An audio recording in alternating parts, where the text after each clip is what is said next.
Hi, this is Liv Morgan, and you are listening to No One Knows, a deep dive podcast into the mysterious death of Joann Matouk Romain.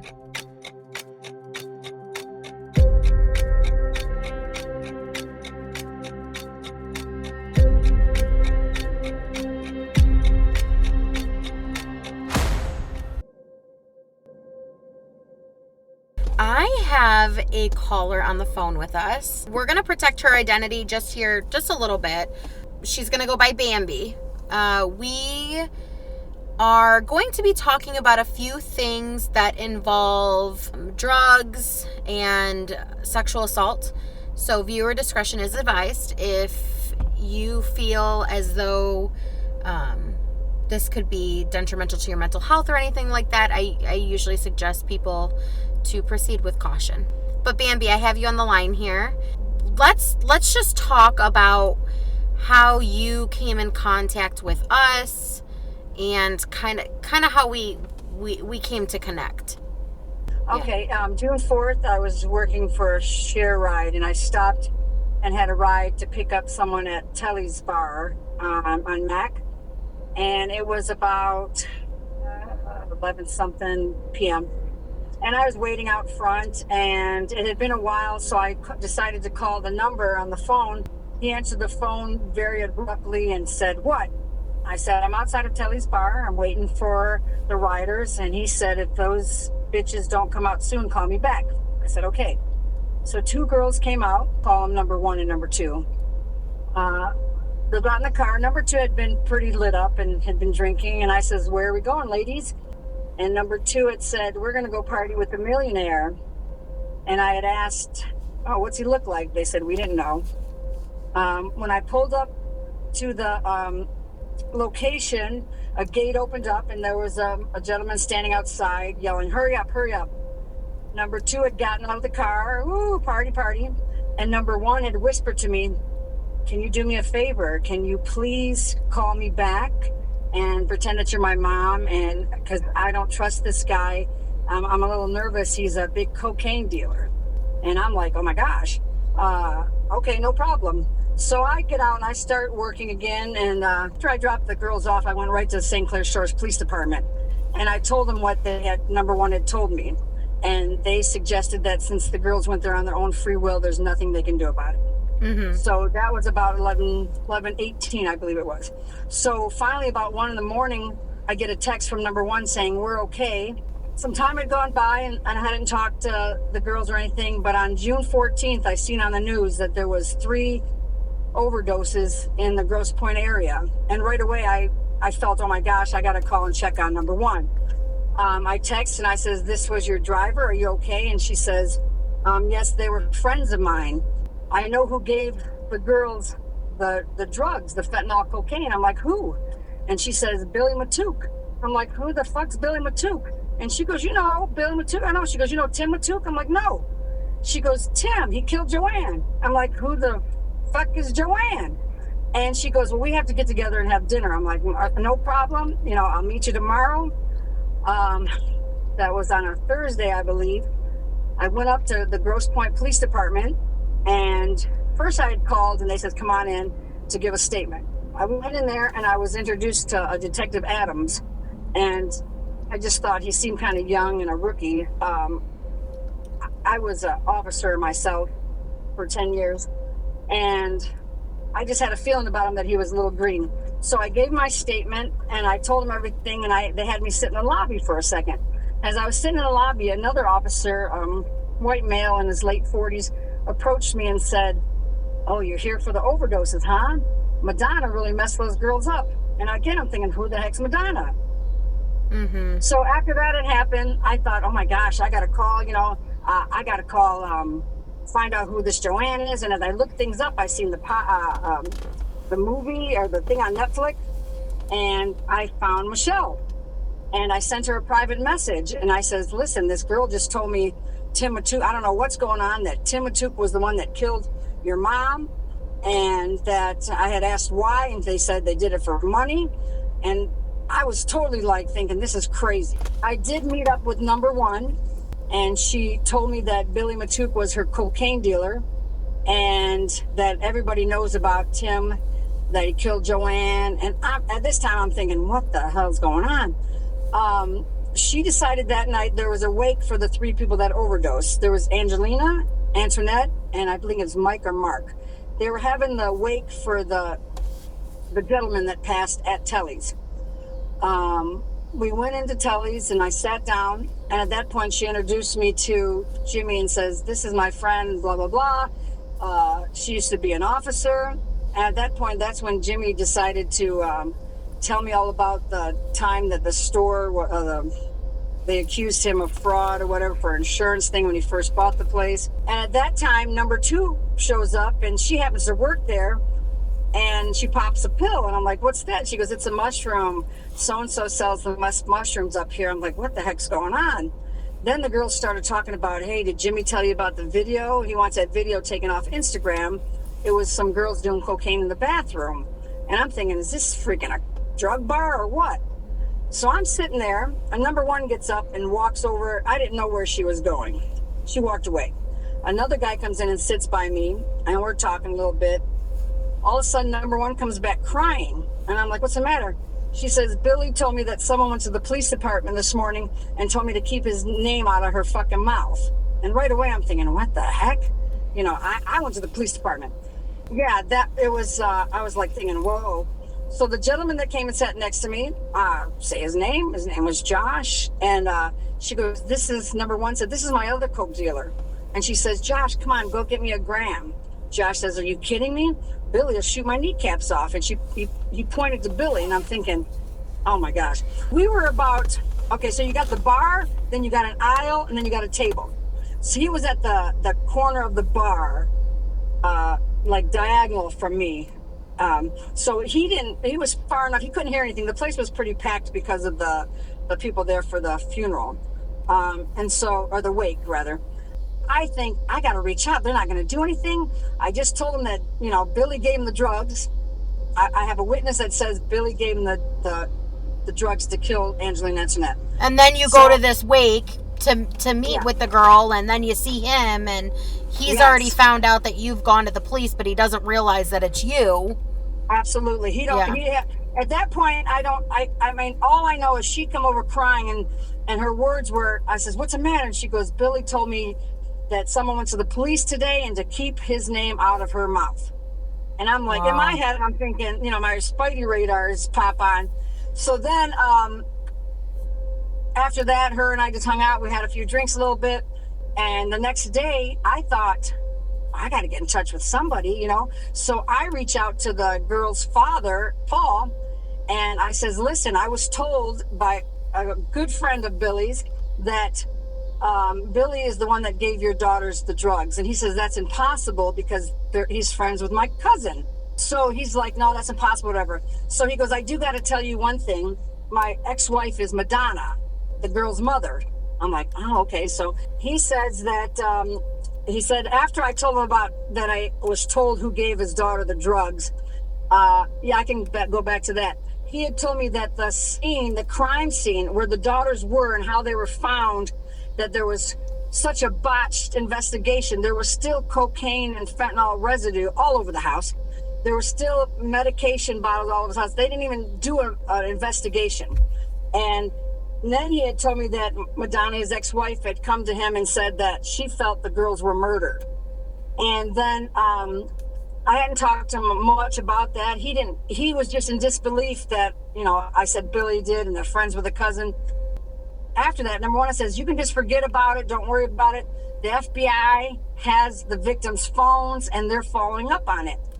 So when I had talked to the FBI, they were in shock. They said, we don't have their phones.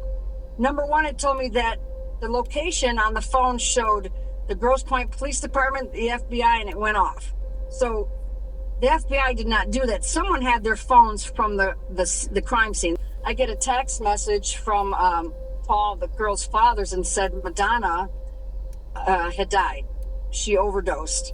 My whole reason to come forward and come to Michelle, because you have a witness that says that, and even if it's hearsay from her, that's good friends with Billy Matouk Jr., that said Tim killed Joann. It's not just it's the corruption, the worst corruption I've ever seen.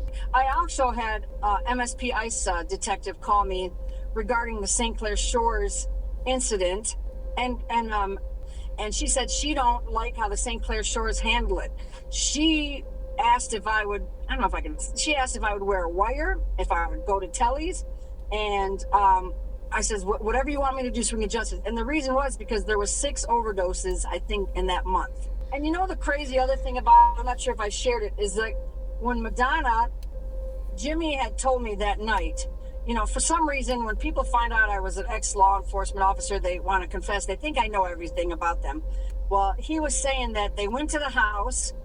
This is the odd part. Madonna went to the first house and found her one daughter, didn't call 911, then went to the next house, and that's where she found her other daughter. And I don't know if I told you or if you got the reports or not, but the gentleman was on the back porch with his wallet open with cocaine, whatever you want to say, in his wallet, as though Paul, the father, had said it looked like it was staged.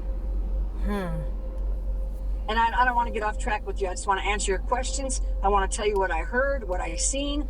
And in my opinion, if it looks like a duck and walks like a duck, it's a duck. And I feel, I don't know if that was an unnecessary statement or not, but I'm just blown away, and you're doing a fabulous job, and my heart goes out to the family, and I just want to help whatever I can do. But this is so clear to me, and it's so sad, and it goes deeper as your podcast shows. You're doing an excellent job. There is so much more that I would want to say, but whatever, if you have any questions, I would like to, I don't know. Well, and I think what it comes down to is a lot of people are unwilling to recognize the fact that drugs don't discriminate.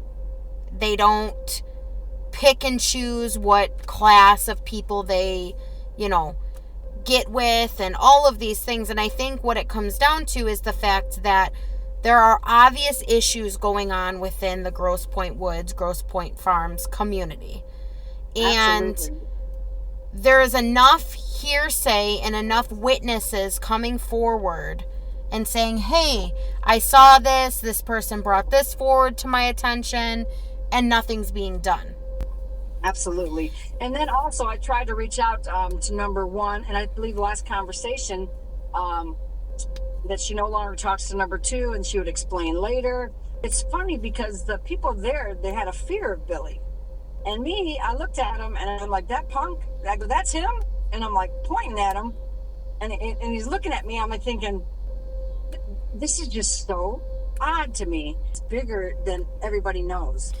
Well, You know and what I that's the thing, and everyone's like, oh, this bitch Liv Morgan's coming in, and she's saying, and she's doing all these things, and it's like, no, I just want a better world for the next generation of people. I want a better, I hate every time I go on anything and I see that somebody else has been killed or somebody else has been murdered. Or this is just one thing me coming forward to say, okay? I'm not a player in this, but I believe that I was meant to tell Michelle, here we go. Here's someone that's really close to Billy Jr. that says, in other words, Tim killed Joann. It can't get any more clear than that. Yeah. And that just, it gets my heart. You know what I mean? It hurts my heart that someone's got to take a hold of this, and someone's got to do the right thing and have some morals. And by you doing this and helping the family, I mean, it's going to come out. And that's the thing too that I think people don't recognize is that corruption happens everywhere. And drugs happen everywhere, and it doesn't discriminate. But I think what it comes back to is that people are like, oh my God, aren't you guys in fear for your life? And aren't you? And it's like, but we're doing the right thing. Right. We're exposing the truth. We're exposing the accusation. So let's say, even for instance, everything you told me was just false, right? Let's just theoretically say that. You still went to law enforcement and still reported these things, and then somehow, somewhere, that law enforcement officer told directly, whether that be Billy Jr. or somebody else, Yeah. what was said. Yeah. In my opinion, I believe that officer told Billy Jr. You know what I mean? Or, I mean, I can't say that for a fact, but how she came over, she was crying hard and stuff, and she feared him. These 3 kids happen to work all at this pizza shop that's owned by the Yeah. same owners that own that pizza shop, who also own Telly's, and Telly's is directly next door to Woods Wine. Like, Yeah. there's only so many coincidences that can happen.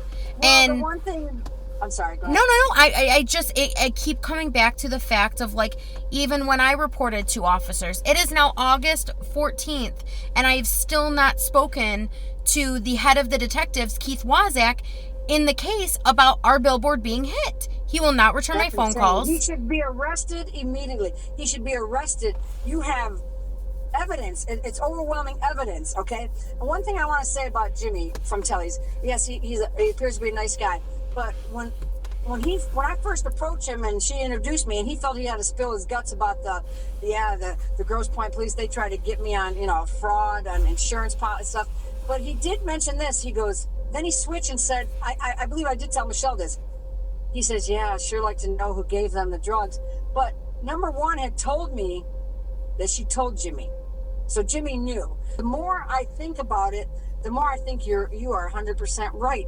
I think that the reason why everyone bows down to those little losers, is because of blackmail.